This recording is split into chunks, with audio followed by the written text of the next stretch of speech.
नमस्कार, मैं विभा त्रिपाठी एक बार फिर से बायोलॉजी की क्लास लेके आई हूँ।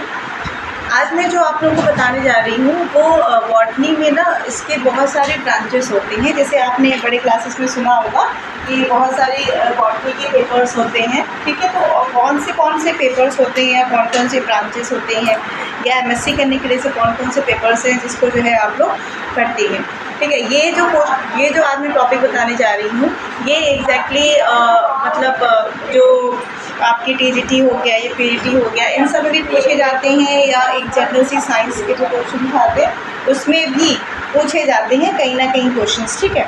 तो यहाँ पे हम ब्रांचेस ऑफ बॉटनी की बात करेंगे, ठीक है। वनस्पति की शाखा या शाखाएं, ठीक है।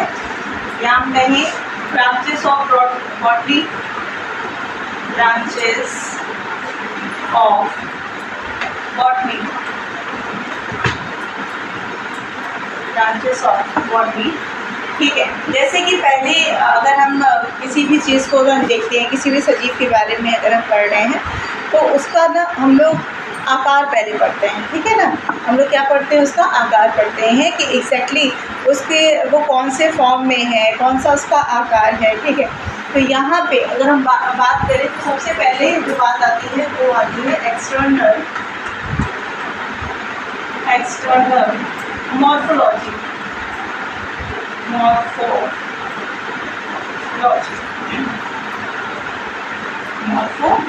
ठीक है।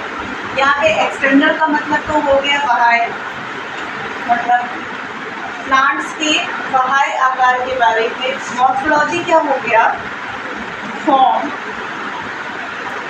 मतलब जो उसकी अवस्था है, जो उसका आकार है, उस शेप का है, ठीक है। लॉजी मतलब लोगस मतलब विज्ञान, और विज्ञानी क्या है, स्टडी है। किस टाइप की स्टडी है कि प्रूफ के साथ या विस्तृत रूप से जो किसी ज्ञान को हम अर्जित करते हैं तो उसको हम क्या कहते हैं, विज्ञान कहते हैं, ठीक है। नेक्स्ट जो आपने सुना होगा वो है शारीरिकी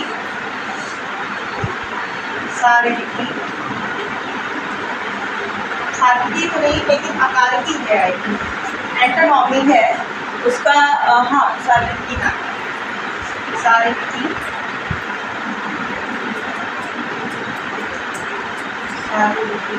और इसको हम क्या लिखेंगे, एंटोनॉमी।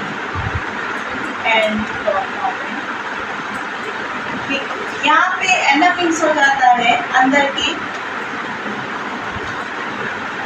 अगर हम कहें कि किस टाइप के शारीरिकी का हम लोग यहाँ पे ज्ञान लेंगे, किस चीज़ के बारे में हम लोग स्टडी करते हैं, तो यहाँ पे हम लोग किसी भी प्लांट्स के इंटरनल की अगर हम बात करें, इंटरनल शरीर की कटिंग की अगर हम बात करें तो मतलब उनका जैसे मान लीजिए बहुत बड़ा शरीर है तो उसकी कटिंग करके अंदर के इंटरनल भागों को अगर हम लोग जो पढ़ते हैं तो किसके अंतर्गत पढ़ते हैं, वो एंटोनॉमी के अंतर्गत। अब यहाँ पे वो जो अंग होगा या जो इंटरनल जो ऑर्गन होंगे उसकी जब कटिंग होगी तो ऑब्वियस सी बात है यहाँ पे मेजरमेंट की भी बात होगी।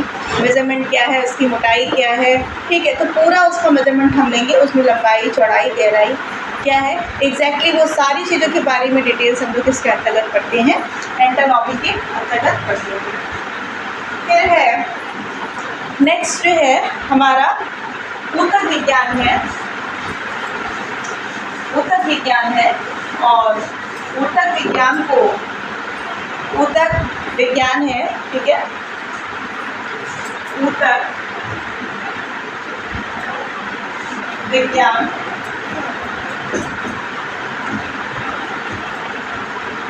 ठीक है। ऊतक विज्ञान को हम लोग क्या कहेंगे, हिस्टोलॉजी। हिस्टो का मतलब ही हो गया पूरा उसका इतिहास, और लॉजी मतलब क्या हो गया, अध्ययन, मतलब उसके किसके, ऊतक के बारे में। और ऊतक क्या है, सेल के बाद हमने एक बार आपको बताया था कि सेल बहुत सारी सेल मिलके, दो सेल्स मिलके क्या बनाते हैं, टिश्यूज बनाते हैं। टिश्यूज को हम लोग क्या कहते हैं, ऊतक कहते हैं। ठीक है। और यही बहुत सारे टिश्यूज़ मिलके, मोर टिश्यूज़ मिलके क्या बनाते हैं, ऑर्गेन बनाते हैं। बताया था मैंने किसी वीडियो में, आई थिंक, ऑर्गेन बनाते हैं। ठीक है, ऑर्गेन बनाते हैं या अंग बनाते हैं।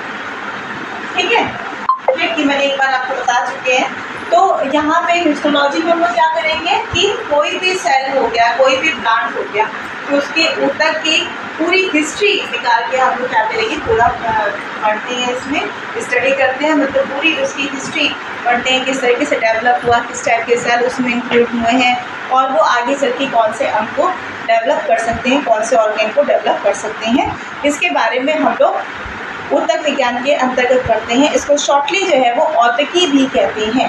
ठीक है, नेक्स्ट है साइटोलॉजी। साइटोलॉजी बहुत ही इम्पॉर्टेंट है। आगे चल के जब बड़े क्लासेस में आप कोई पेपर अगर सेलेक्ट करते हैं तो उसमें साइटोलॉजी भी एक ऑप्शन होता है, वो भी आप कभी ना कभी पढ़ते हैं। ठीक है, तो फोर्थ पॉइंट हमारा हो गया साइटोलॉजी। साइटोलॉजी को हम लोग कोशिका विज्ञान कहते हैं। कोशिका विज्ञान कहते हैं।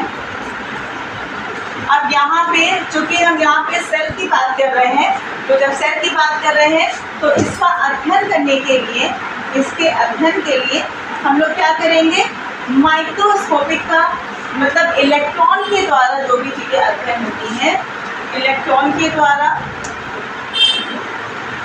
इलेक्ट्रॉन सूक्ष्मदर्शी के द्वारा, इलेक्ट्रॉन सूक्ष्मदर्शी के द्वारा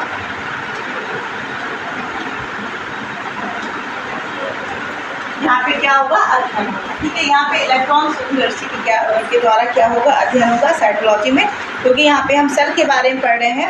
अब सेल के बारे में पढ़ रहे हैं तो सेल का स्ट्रक्चर क्या है, ठीक है, उसमें कौन कौन से ऑर्गेन्स हैं, उसको हम लोग ऑर्गेनल्स कहते हैं।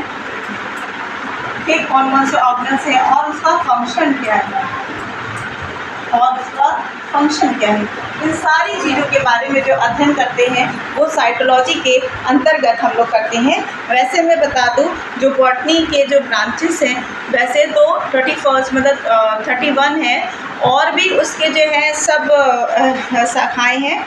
वो लगभग, मैं टोटल बता दे रही हूँ आपको, वो लगभग 55 के अप्रॉक्स जो है वो ब्रांचेस हैं। ठीक है, ये मैं जो डाटा बता रही हूँ, ये 10 साल पहले का मैं डाटा बता रही हूँ कि 55 जो है वो बॉटनी के ब्रांचेस थी। उसके आगे और डेवलप हो गया हो तो इसका मुझे अभी डाटा इसके बारे में मुझे नहीं पता है। तो ये मैं 10-15 साल पहले की मैं बात बता रही हूँ कि तब तक जो है वो 55 के अप्रॉक्स जो है वो ब्रांचेस बॉटनी की थी, और उसी के बारे में जो है वो क्वेश्चंस पुट होते हैं। कोई भी कॉम्पिटिटिव एग्ज़ाम अगर आप लेते हैं उसमें भी आपसे इस टाइप के क्वेश्चंस पूछे जाते हैं। और भी बहुत सारे हैं, जैसे कि कैरियोलॉजी। नेक्स्ट है हमारा कैरियोलॉजी। जैसा कि नाम से पता चल रहा है, कैरियोलॉजी का मतलब होता है, ठीक है,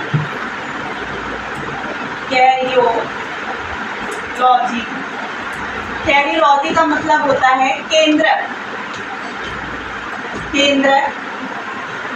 स्टडी। यहाँ पे साइटोलॉजी के बाद जब हम किसी भी मेन चीज़ की जो हम बहुत ज़्यादा अध्ययन करते हैं या इसका स्टडी करते हैं तो वो आती है कैरियोलॉजी। कैरियोलॉजी में हम लोग केंद्रक कैसे बना है ना, केंद्रक का स्ट्रक्चर पढ़ेंगे।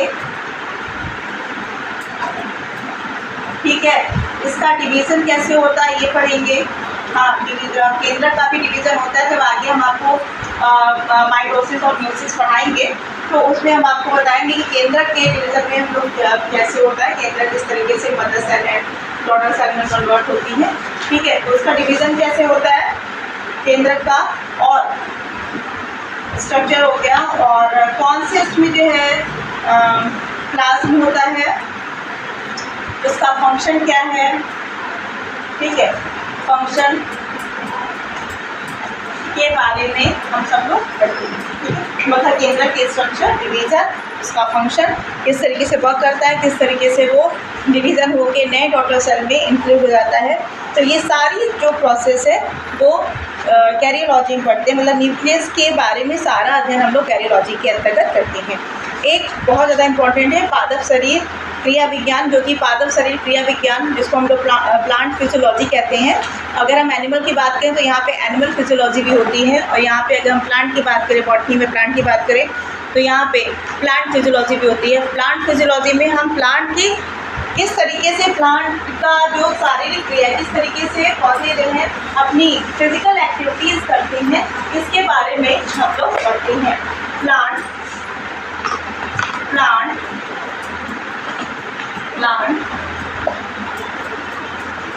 फिजियोलॉजी, ठीक है, हिंदी में कहेंगे पादप शारीरिक क्रिया किस तरीके से ये होती है। जैसे कि कौन कौन सी क्रिया हो जाएंगी पादप में। पहला तो आपका प्रकाश संश्लेषण हो जाएगा, प्रकाश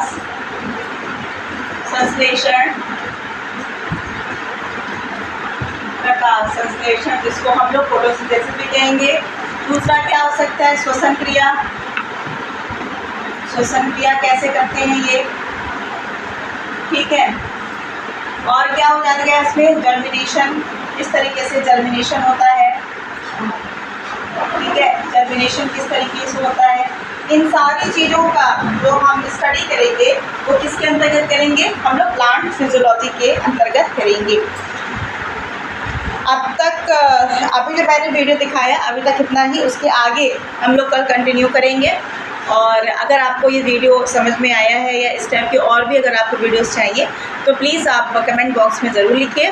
और ऐसे छोटे मोटे जो वीडियोस मैं भेज रही हूँ जो कि बहुत इंपॉर्टेंट है 9th स्टैंडर्ड से लेकर 12th स्टैंडर्ड तक बायोलॉजी का, और ये जो आज मैं पढ़ा रही हूँ ये कॉम्पिटिटिव लेवल में भी ये इसमें से क्वेश्चंस बनते हैं। तो ये एक इम्पॉर्टेंट मैंने आपको ब्रांचेस बताई हैं, और भी इसके आगे मैं बताऊँगी जो कि कल मैं आगे कंटिन्यू करूँगी।